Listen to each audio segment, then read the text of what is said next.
Okay, on your main screen, you're going to want to go ahead and hit exercise. This is if you want to do your own kind of thing and you're not using our predetermined workouts.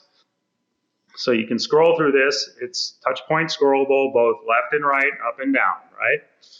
So I'm going to go ahead and click tricep push down, and the screen is going to pop up. You're going to be presented with a bit of information here. So you got all your data results from your previous workouts. If you've never done a workout before, that will not be there. You got the tutorial video right there. There's the data, there's your high point, and there's your low point.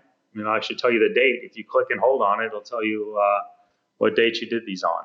You can also click through and look at your old data graphically and you can compare it to your latest data. So that's pretty cool, right? And then it shows you the body parts you're going to use, which are right here. And then you have the handle. It says what handle to use and then where to put it. And then here's where the magic happens. It's down here. So you chose a tricep push down. Do you want to do a robotic or a static? Again, a robotic is when it moves. A static is when you're just doing what's known as that isometric contraction or static contraction.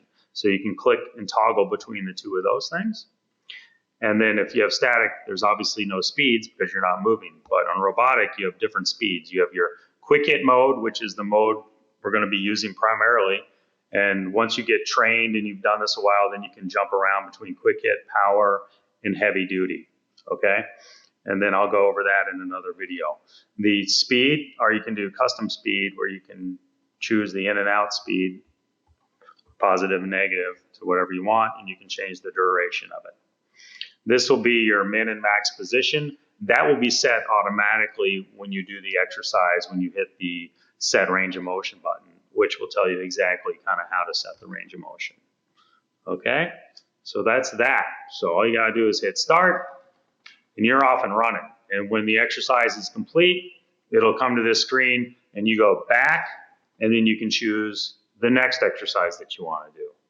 Again, if you were doing our predetermined workouts, it will actually step you through the process, but you're gonna go freestyle, which is cool, and you can do anything that you want. So that's the exercise screen.